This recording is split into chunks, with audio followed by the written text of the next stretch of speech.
બહુ સરસ મારા છેલ્લા ભજનની એક જ કડીની અંદર મારે પૂર્ણાહુતિ કરવાની છે, પરંતુ જે સવારામનું મેં ભજન લીધું એમ કદાચ મારી વાણીનો વિલાસ ઘણો છે અને ઘણા દિવસો સુધી કદાચ વગર જોઈએ ભજન ગાઈ શકું છું, એ ઠીક છે, પણ ખરેખર ભ્રાંતિ અને ભ્રમણાની જે વાત છે અને એવું અજ્ઞાન આપણામાં પેસી ગયેલું હોય અને સદગુરુની જો દયા થઈ હોય તો આ ભ્રમણા રૂપી ભૂતનો નિકાલ કરજો, આ ભ્રાંતિ રૂપી ભૂતનો નિકાલ કરજો, કારણ કે સદગુરુ મહારાજ ત્યાં સુધી આપણને નામ નક્કી નહીં થવા દે, અને નામ નક્કી થયું હોય ને તો વાતે કરજો, બરાબર।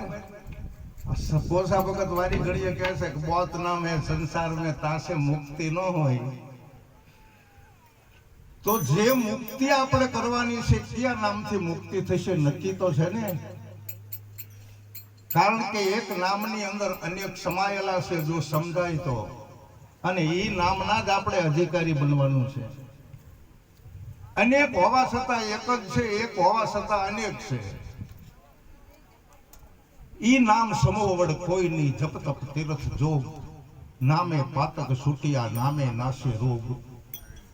હરિરસની અંદર ઈશ્વરદાન મહારાજ બોલ્યા છે, ઈશ્વરદાન મહારાજ નામ સમોવડ કોઈ નહીં, આપણને સદગુરુ નામનો મહિમા સમજાવે છે ને એ જ નામ આપણને આપ્યું છે શિરના સાથે। આ શિરના સાથે આપણે એ નામની સાથે વરવાનું છે, નહીતર તો આપણને આપણી સુરતાય નહીં નક્કી થાય ને આપણું મનય નક્કી નહીં થાય ને આપણું ચિત્તે નક્કી નહીં થાય ને આપણો અહંકારે નક્કી નહીં થાય। આ ભીતરની અંદર બધી ઇન્દ્રિયો છે, જોઈ શકાતી તો છે નહીં, બહારનું દેખાય છે,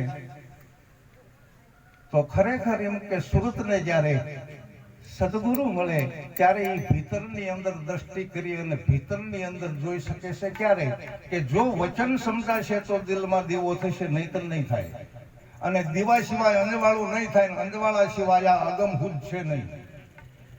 પણ અટપટો ખેલ એવો છે કે આપણને જે સદગુરુ મળ્યા છે એ આપણા માટે જ્ઞાની છે કે અજ્ઞાની, આપણા માટે જીવ છે કે આત્મા, આપણા માટે મન છે કે બુદ્ધિ, સમજવાનું અટપટો ખેલ છે। આપણને સદગુરુ મળ્યા છે એ કોણ છે?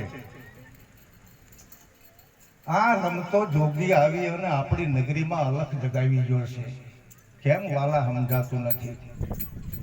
જરૂર સમજાય છે,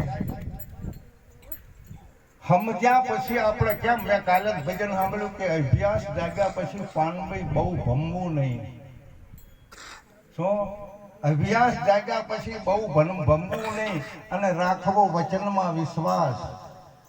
તીર્થ અને વિરથ સગળા તજવા પડતા હોય છે અને એકાંતની અંદર વાસ કરવો પડતો હોય છે, જેથી કરી અને આપણા આ શરીરની અંદર આવેલો જે છે ને એ તો આનંદી સ્વરૂપ છે, તો આ આનંદમાં કેવી રીતે રહેવું? જો હરખ શોખમાં સુખ દુઃખમાં રહેતા હશું તો આપણા સ્વરૂપમાં નથી।